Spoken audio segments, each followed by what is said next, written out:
Hello, White Sox fans. It's Crystal O'Keefe with episode 30 of Visiting Dugout, brought to you by the Southside Sox, a part of Fans First Sports Network. Today on the show, I have my friend Tim Ryder on to talk about the Mets. Tim, please, hello, introduce yourself. Hey, Chris. Thanks for having me. Tim Ryder. I write for The Apple. That's a Substack blog. I host a Mets podcast called Simply Amazing. Um, I've kind of jumped around. I used to write for, I'm still on the team. I haven't really contributed much recently for Southside Sox, so I still do have a connection to the White Sox. So it's nice to be back in the mix here. Thanks for having me. Yeah, I have always thought, the White Sox and Mets, they're kind of like cousins. They're so connected in such weird ways. And a lot of like White Sox fans I've noticed will also root for the Mets.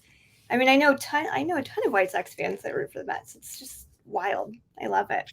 Kindred spirits. I know. I think it's just because both teams are just always so disappointing year after year that we all just love misery and misery loves company. So Now, who's the little brother in Chicago? I know that the Cubs are probably the leading the way, but I guess historically wise, fan base wise, is it an even split or is it more like a Yankees Mets thing where we're the quote unquote little brother? Um, that's a good question. I would say it probably is more of like a Yankees Mets thing, although I just say that only because there are Cubs fans everywhere.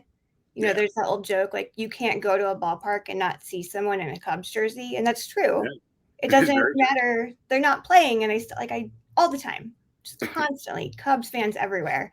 So I would say they are more popular, unfortunately, just because everyone knows them, and ugh, and it only got worse after the World Series. Oh yeah. Oh, So I was a teenager through the '90s, so yes, I know what yeah, it's like to be on the other side of worlds. yeah, I think unfortunately there are just too many Cubs fans in the world. So it is what it is. But at the same time, like ESPN forgets the White Sox exist all the time. Like just watching the home run derby, it was like, oh, here's Luis Robert Jr. That's it. He plays on this team. Oh, he was incredible last night. All right, so let's talk about your Mets. They're my Mets too. Whatever. We're obviously recording this kind of ahead of schedule because by the time this airs, I will be in New York for that series. Very Nice. excited. So, this is being recorded during the All Star break. The Mets are in fourth place, 18 and a half games back, 467 record. We all know Atlanta is really good, but like, damn, what is happening in Queens? Well, yeah, I think the division is pretty much sewn up at this point. Atlanta's been a machine. They didn't make too many moves in the offseason, but everything's clicked. They have the right group there. Yeah, that's going to be a scary team going into the postseason. But yeah, the Mets have been, mostly, you know, underproductive. Certainly not playing to the back of their baseball cards, and that's pretty much across the board. When Tommy Pham is one of your best hitters on a roster like this, something's probably gone a little bit awry. Um, this is it's a good roster. Just they haven't played up to snuff, and they find themselves, over a half dozen back in the wild card with probably a half dozen teams ahead of them, and that's, you know, underwhelming to say the least. And it puts them in a really, really tough spot with the trade deadline coming up. And it's yeah, there it's almost like the White Sox are in the same position. You can go on a hot stretch and really, change the whole pace of the season, or and then go in and make a couple of moves at the trade deadline, and wait, maybe this team isn't as good as we thought, and you set yourself back a year. So it's really it's a tough spot to be in. Yeah. Yeah. And, there's been a ton of injuries, obviously, that you guys have dealt with. A really big one, Edwin Díaz, obviously. And again, he might be back in September. I worry that that's rushing him. But, besides him, are there any other injuries that just really impacted the season in just like a negative way? Well, there's been little things. I know Scherzer missed some time, but that was a suspension. Verlander started the year in the IL, and not having those two, I guess neither have been consistent, but not having the ability for them to pick themselves up and missing time and not really gaining momentum at those points, it arguably could have set them back. I guess the injury that Pete Alonso is dealing with now, the wrist injury, his OPS has been below 700 since he came back, and he really did rush it back. But again, this is a time. It's desperate times, desperate measures, and I guess that's the gamer in him. But it's arguable that the team has suffered because of it. But hey, if he's still going to hit 3 or 4 or 5 home runs a week, I guess you have to take that trade off. Speaking of Pete Alonso and home runs, how bad was that pitcher last night? That was rough. He was really focused on the outside of the plate for Pete, and that's not his power zone. But I mean, I think everyone knows his power potential when he's healthy and when he's hitting the ball right and when he's swinging right and everything's connected.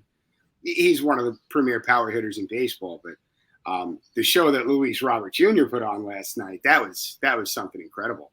And the funny thing is, a lot of Sox fans will agree, like, we don't even think he's tapped into what he can really do yet. In fact, I think the White Sox kind of hold him back in that aspect. And, he has dealt with some injuries, so that I don't even think is full power of Robert Jr. and what he can actually do. So he's going to be scary if he finds his way onto like a much better team in the future. Do you think that's in the cards? I don't want to break off of your show plan here, but it's got to be in the thought process, right? Yeah, I mean, I feel like he might be the one that is really untouchable at this point. Yeah. I feel like most others, I feel like Dylan Cease, like a Giolito, like some guys like that will probably go. I think it would be the biggest mistake if they got rid of Luis Robert Jr. That would be like the regret of a lifetime. Yeah. There's no coming back from that. I don't think fans are going to come back from that if that was the case. Oh, he's a 5-tool guy. I was looking at his StatCast page, and his outs above average in center field is 98th percentile. He's just, he's incredible. He's raking the ball. There's a lot of fun players on the White Sox. It's a shame. They're kind of in the same boat. Just they had so many expectations, and some guys just haven't been able to pull it together, and it's disappointing as a fan. Yeah, for sure. So with that injuries and everything, again, they haven't been doing great. So do you not really see them climbing anymore in September, or do you think the trade deadline could swing it at least in a hot streak? Well, I guess therein lies the dilemma.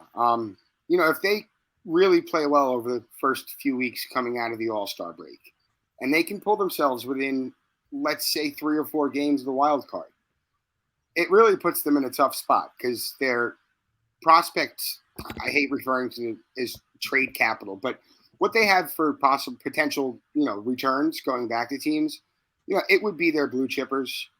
Their system isn't as deep as other teams are, where they could go out and shop and, we'll mortgage a little bit of our future, but we still have a cachet of great players. Like, you have your high-end guys, and then you have a bunch of, I don't want to say middling prospects, but guys who really haven't shown that they're up at the level of the Ryan Mauricios or even the Mark Vientos, who, he didn't really get many reps with the Mets this year. But, there's a lot of guys who the Mets could say, okay, let's make a run if they get close enough. But at what point are you shortchanging your future with guys who might be a big part of it? And I guess tying in Luis Robert Jr. to it, it's the same potential. I mean, if a team likes Brett Beatty at this point, no, you're probably not going to get him. If a team likes Francisco Alvarez at this point, you're not going to get him. And how attractive are your expiring free agents or a Max Scherzer if he waives his no trade clause?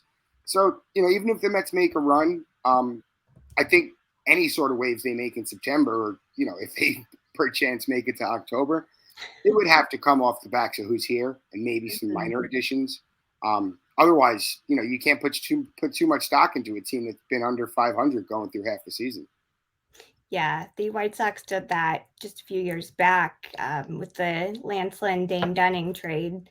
Lance is, I love him, and he has been better in the last few games, but I sit here and I look at what Dane Dunning is doing and how young he is and how great he's been. And I'm just like, what could have been? Because that trade pissed me off when it went down.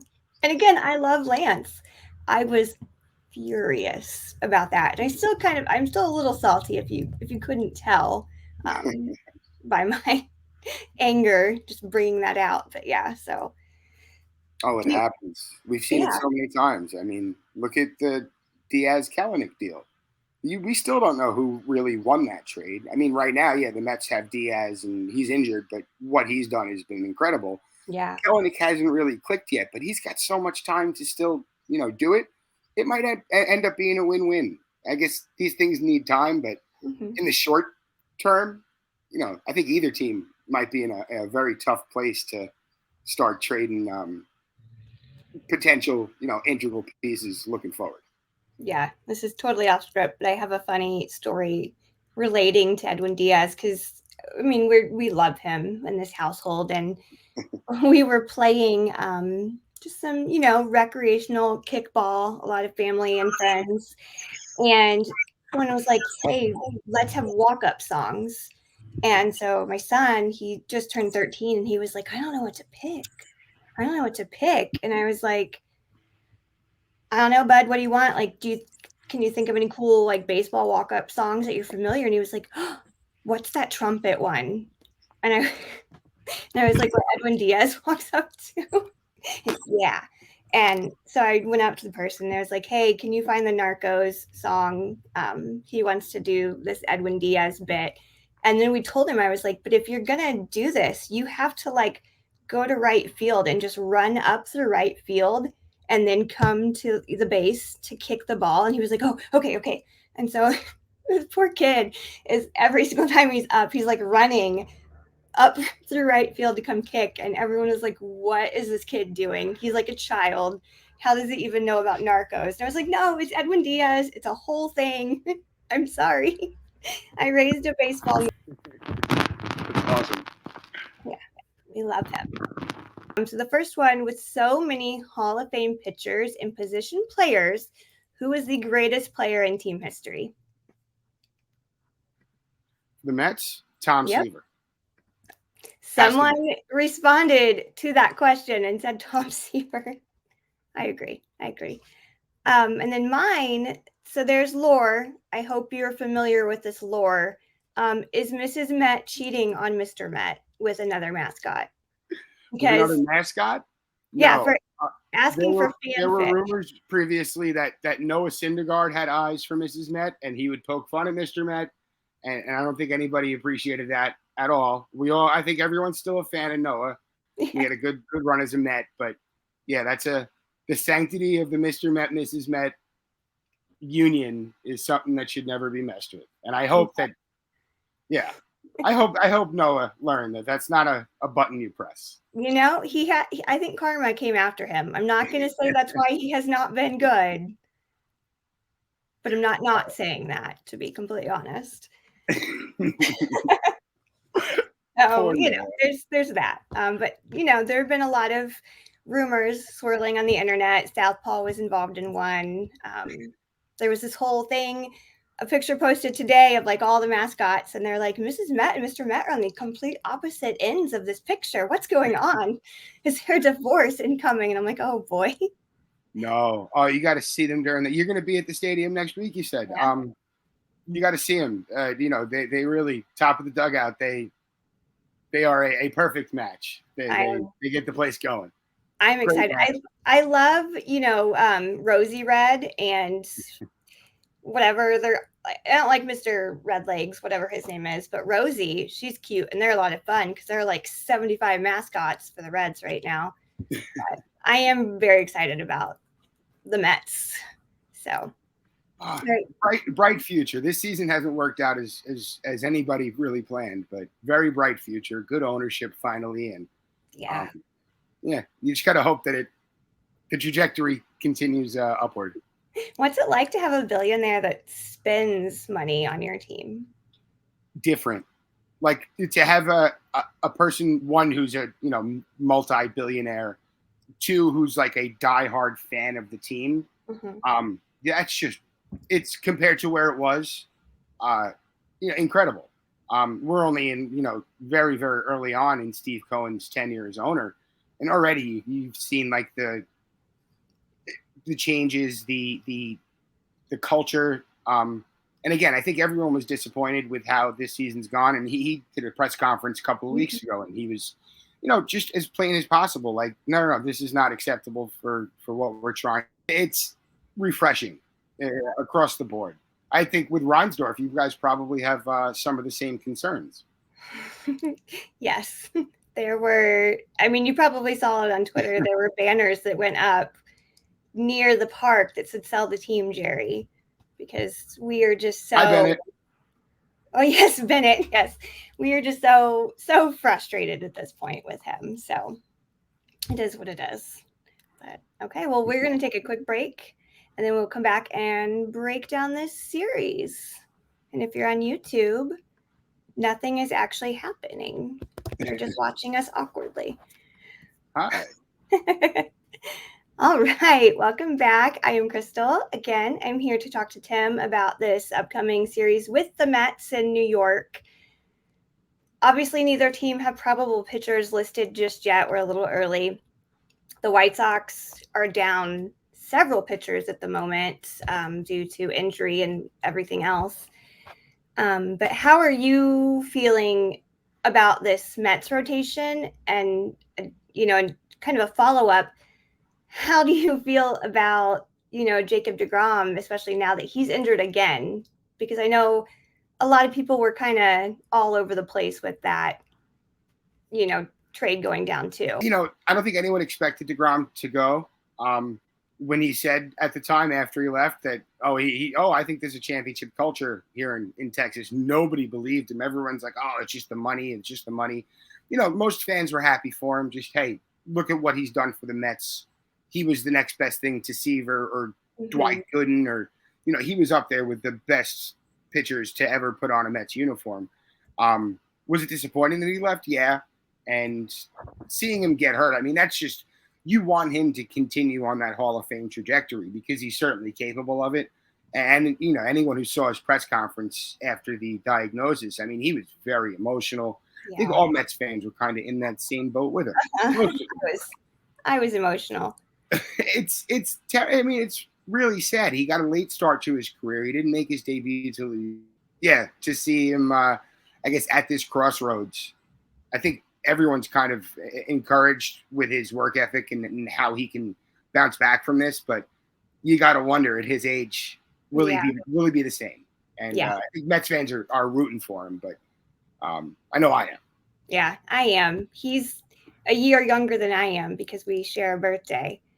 Oh, nice. So I always, and Colleen Sullivan, another Sox Mets person that you're familiar with, we are the birthday triplets. I did not know that you guys, that Jacob deGrom's birthday. I knew that you two shared a birthday. Yep. I did not know that Jacob deGrom's birthday was the same day. It is. So he's our birthday. So I think that's why we love him so much. It's because, we have that connection. We're the crazy Geminis.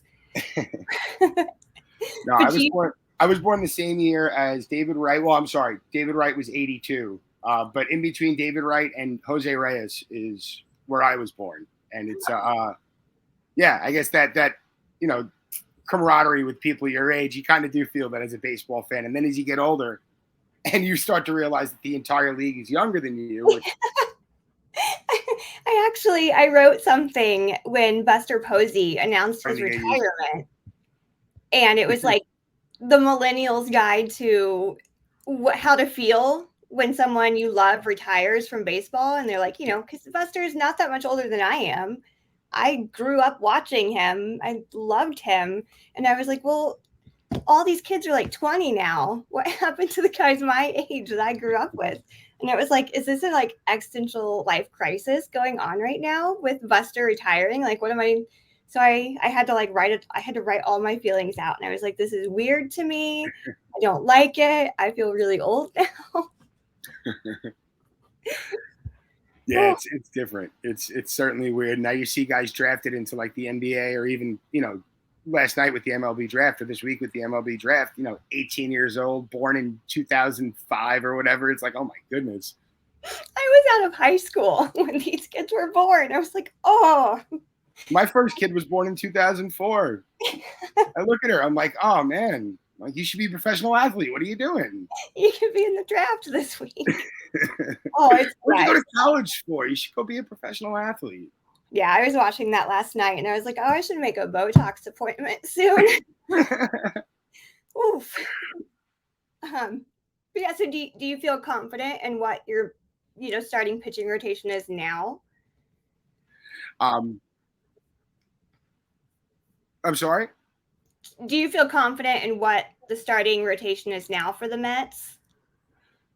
Somewhat. That top three on paper, Scherzer, Verlander, and Senga, that's impressive. If they can somehow make a run and get to October, that's a formidable group. Senga's been incredible. Mm-hmm. Getting used to the league, getting used to the baseball, which I think was a big part of that, because coming from Japan, it's a different type of baseball. The coating, the grip, everything's a little bit different. The seams. He's been lights out. He's been ERA under 3 since the beginning of May. He's been incredible. You look at the back end, and you want more from Carlos Carrasco. He's a veteran guy. You just want quality starts from him. Sometimes he gives them to you, sometimes he doesn't. He's working with a new slider, so hopefully that's going to, help things break in his way. That fifth rotation spot, who the Mets have been waiting for Jose Quintana to come in, he had a lesion on his rib cage found in spring training. Mm-hmm. So very concerning there, but he's getting his rehab starts in now. He should be back for the second half or early on in the second half. Hopefully he'll be able to slide in, and I don't know if he'll extend the rotation to a 6-man rotation and kind of use David Peterson, young lefty, or Tyler McGill, young righty, in that late spot, or even just to kind of break up the rotation, maybe go that way. Mm-hmm. But they have the arms, the capable arms to certainly be a better group, and it's all about executing. And so far, this team just hasn't. And fingers crossed. If they're going to make a run, it has to be a leg to stand on, the rotation. Yeah, I had such high hopes for Tyler, and I'm so bummed that it just hasn't really clicked for him yet. He was pitching the last time I saw the Mets in Pittsburgh, just a month back or so, and I just felt so bad because that was just a blowout by the Pirates, and I just felt terrible because his mom follows me on Twitter. I love you, Julie, if you're listening. But I took a picture and I was really excited, and I tagged her in the picture. I was like, here's your boy. And then he just had such a bad game. And I was like, man, I want you to be so good. I just need you to click a little more. It's funny, man. He's it's almost like he's always an adjustment away. Mm-hmm. Sometimes his fastball will have all the life in the world. Sometimes everything he's breaking stuff has cut. His changeup's doing what it's supposed to do. Everything is just working. And then, an inning later, it's just out. I think that'll come with experience. And I love his potential. But he's not quite there just yet, at least on a consistent basis. But, we've seen his high points. And I'm with you. I'm a big Tyler McGill fan. I hope he sticks around and can kind of work his way into the back end of this rotation over the next few seasons. Yeah. He's kind of, I think, where Michael Kopech was even just a year ago. Kopech has obviously improved a lot. He still is not always the most stable. But, they started him to come in as a relief pitcher while he was still warming up. And so last year was his first full year of being a starting pitcher. So right now he's injured, so it's not like it matters. But I feel like that is kind of where McGill is sitting right now, is in that kind of first tricky year that Michael Kopech was in. They have really similar skills as well. All the potential in the world for Kopech. I'm a big Michael Kopech fan. I think, what was it? He had a no-hitter or a perfect game going against the Yankees last season. Mm-hmm. Yeah. And boy, he just looked like everything that everyone was waiting for so long from Michael Kopech. It was right there. It was incredible. And I hope he can get his way back to that, because he's a he's an incredible young pitcher. Yeah, I think Giolito could be the same type of guy. I really do. Giolito has actually been pretty good this year. He started off a little rocky, but he kind of went back into that ace that we knew him as, because Dylan has been a little rocky. But it felt like Giolito just like picked right back off from where he was at in 2020. So that was refreshing to see, at least. Oh, absolutely. I mean, him and Cease, those could be, frontline guys. And if Lynn is doing his thing, that's it. Again, in the AL Central, the White Sox really aren't out of it. They get hot, and they're in the same boat as the Mets. Get in, and you can really make some waves. Yeah, that's our hope, that the second half will be better. You know who I've really liked is Jake Berger. I know you want to talk a little bit about the White Sox, and I hope we get into him because, boy, he's been fun to watch. I'm a big Jake Berger fan. Yes, I am too. I adore him. We both follow each other too, so I've talked to him a little bit on and off about stories and stuff and mental health things, because he's a really big mental health advocate, which I think baseball obviously needs more of. Absolutely. And he's just the nicest person you could ever talk to, and he is just a blast to watch. I was kind of bummed that he didn't make it to the Derby as well, because I mean, he can just knock them out of the park with ease. It doesn't look like there's any difficulty when he's doing it. So I was watching the StatCast broadcast of the Derby last night, and they brought up a really great point that I had no idea. A good stat. So real quick, last night on the StatCast broadcast of the Derby on ESPN2, great stat. Jake Berger is the only hitter on the White Sox with a hard hit rate over 50% this season. That's impressive. Yeah, for the team to be as abysmal. And you know what? He didn't even make the opening day roster. Yeah. And but he really, came in. Sheets. There's a lot of young Andrew Vaughn. There's a lot of good players on this team. Yeah, on paper they look excellent. It just doesn't translate over as often as it should. Well, where do you think? I don't want to turn it into me asking you questions, but where do you think the disconnect is for a team so talented, not putting it together? I will say, I do think Jose Abreu leaving really brought that whole, I think it just kind of deflated everything, because he was kind of the leader, the quote unquote leader. And then it kind of fell on Tim. Tim Anderson's supposed to be that leader, and he has had the worst season I've ever seen. He's at the bottom and everything. He's yet to even hit a home run, and it's July.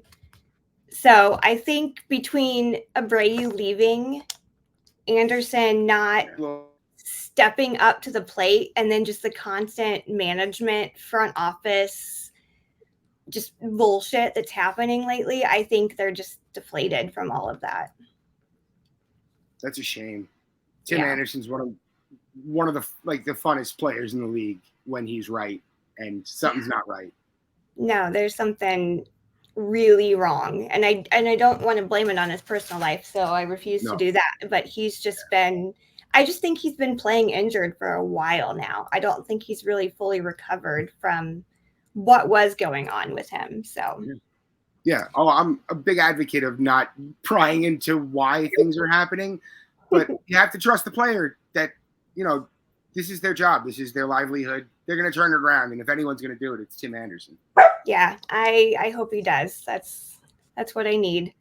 So with this series, do you have any keys for the Mets to take this series? Hitting with runners in scoring position has been a huge issue for the Mets.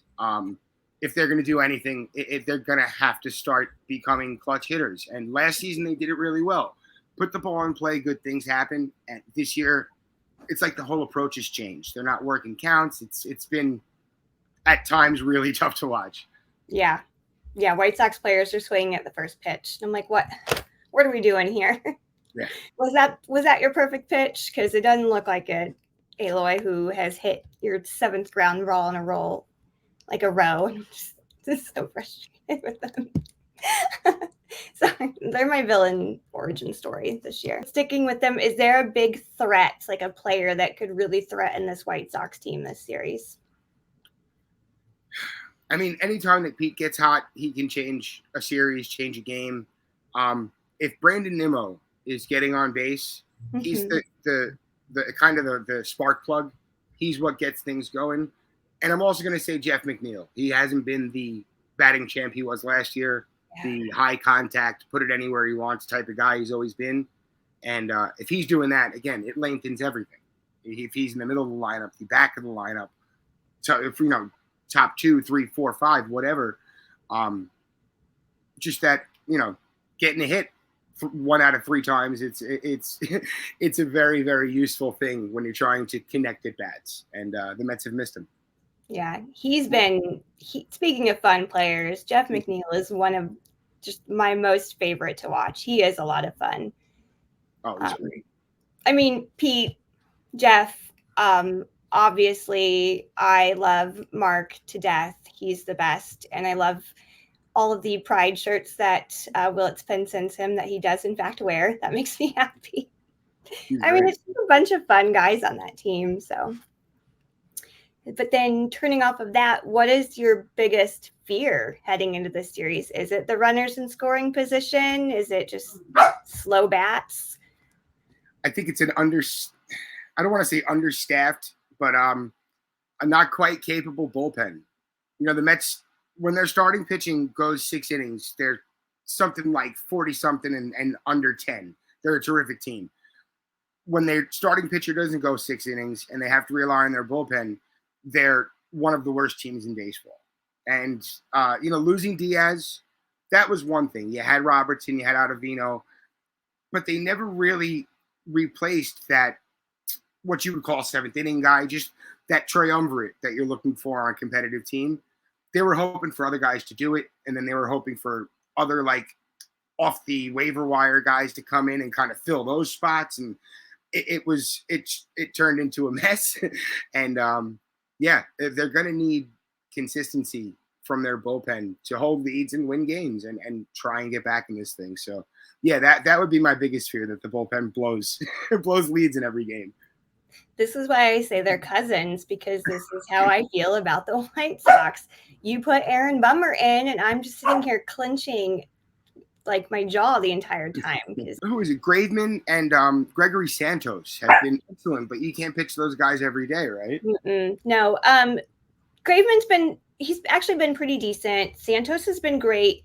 And then we have Keenan Middleton, who has been really, really good. And that's like a really pleasant surprise, because he kind of just came out of nowhere and was suddenly, striking outside every time he was up. I was like, okay, this is good. And we've only seen like one kind of really not so great inning from him. But, we do have those 3 guys that are good.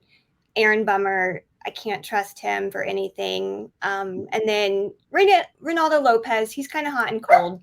I've seen him. I mean, he's one, though, that can start. He can come into relief. He can come into close. Like, he can do all those things.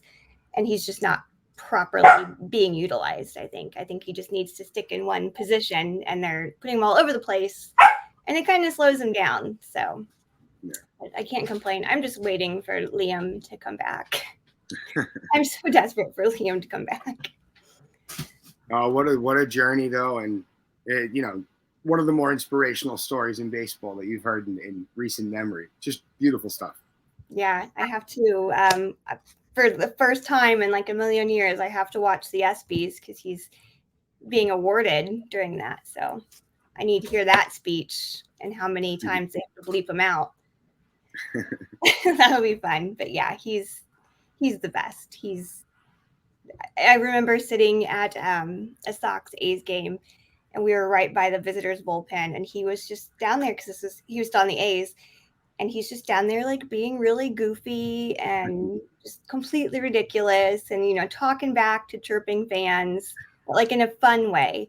And I remember sitting there and thinking to myself, like, gosh, I'd love him on my team. And I looked over at my husband, and I was like, he's just so much fun. He needs to be here so I can enjoy him more than like, boom, he's, here the next season. And I was like, oh, okay. They heard you. True. I'm going to just keep talking about these players I want and manifest this to happen. Yeah. So speak it into existence. So, yeah, he's just, I can't think of a person that does not like Liam Hendricks, no matter what team they root for at this point. He's just one of the best in the game right now. He does not make a bad step, and that's on the field, off the field. Mm-hmm. He's terrific. Just a terrific ambassador for the game. Oh, I love him. All right, so moving on, we can close out this series that will probably just be a really bummer series. I don't know why I chose to go to so many games in New York and spend all that money to fly out and see my team. But how are you feeling about other teams this season? Like your contenders, your underdogs, your pleasant or terrible surprises? Well, I mean, the Pirates started out really hot, and they kind of came back down to earth. But what the Diamondbacks and what the Reds are doing, that's just good for baseball. That's so much fun to see. The Marlins are staying in it and staying really competitive. Great pitching staff. That's cool. It's good to see. You hope that these teams can kind of parlay this success and not try to skate by on the bare minimum and really build a system off of what they're doing. And small market team or not, if you find yourself in a spot that you can win a World Series, I'm very curious to see how the Reds, who don't really have a great track record in that regard, or the Diamondbacks for that matter, how they can go and really take things to the next level, and if they're willing to do that. So build a good organization that's that box is checked. I'm curious to see what they do next. I want Joey Votto in a playoff game. Yes. Obviously an Ellie De La Cruz, because he is just the coolest player right now. But I need Joey Votto in a playoff game before I die or before he retires, whichever comes first. Another just wonderful, a jewel in the game of baseball, Joey Votto. His what is it? His TikTok? I don't even watch TikTok. But when the videos make it to Twitter, it's like, oh my god! If I'm ever going to sign up, this is why. He will post in his Instagram. He'll post the most ridiculous things, like his full on cowboy get up, and then his bat. And I'm just like, is Joey Votto attractive right now? What is happening? Or him driving the bus down to do his rehab, and I'm like, this is the best. He's the best. I love him with all my heart. So I just want him in the playoffs. Oh my god! Imagine the effect that guys like him and even McCutchen in Pittsburgh, when they were playing well. I still hope they can turn it around because they're not too far out of it. Yeah. The experience that these guys bring to a young clubhouse, how that reverberates. What's his name in Arizona, between Marte and the one who just came over from Toronto, Gurriel. Yeah. I think those are guys who probably gave that dynamic at the just precise time it was needed. It's fun to see. It's like the spirit of baseball. And even if your team's having a mediocre season, you can still find. Yeah. Andrew McCutchen is my favorite. I think everyone that knows me knows Andrew is my guy. And him going back to the Pirates, they announced that, and I was emotional because Pittsburgh isn't far. That's an easy drive for me, and I will go for Kutch. I don't even care. And I was up there for that, Pirates Mets series, and he was in that, are we gonna reach 2,000 hits? What are we doing? It was that whole build up of me being really tense. And my kids are like, I'm hungry, and I'm like, I don't care. Kutch is on my stuff. Is he gonna get this hit or not? So I might have deprived my children a couple times of ice cream until the very end. And I was like, no, I've got to see if Kutch gets the hit. And then the Mets started coming back, and I'm just like, this is the best game I've ever been to in my entire life right now. He didn't get the hit until the one game I didn't go to, naturally. But it was Sunday, right? Yeah, he got the hit on Sunday. Yeah. So I was like, well, whatever. But even Mets fans, I mean, I was watching the game. You can't help but be happy for him to come full circle back to Pittsburgh and have the start they had and the future they have. And I hope he doesn't get traded. I hope he stays and can really see it come full circle as an organization. Yeah, When, I think he'll retire as a Pirate. oh, you hope so, but you might look at a contending team this year and be like, oh, what do you guys want for Koch? Because we could use him, and he still hits lefties really, really well. Yeah, I hope he makes his way back. That would be, if he does get traded, I hope he does make his way back. He's made me so emotional this year. Like, I was watching that first game back, and I know they had to like call ahead of time and say, look, his first at bat, it's going to be insane. We need to not be penalized for all of this extra time they're about to spend. And that's true. Like, it was like a minute of just a standing ovation for him. And it's funny. I've been to see Andrew McCutchen every year minus 2018 and 2020, because we were both down bad 18. We were both injured.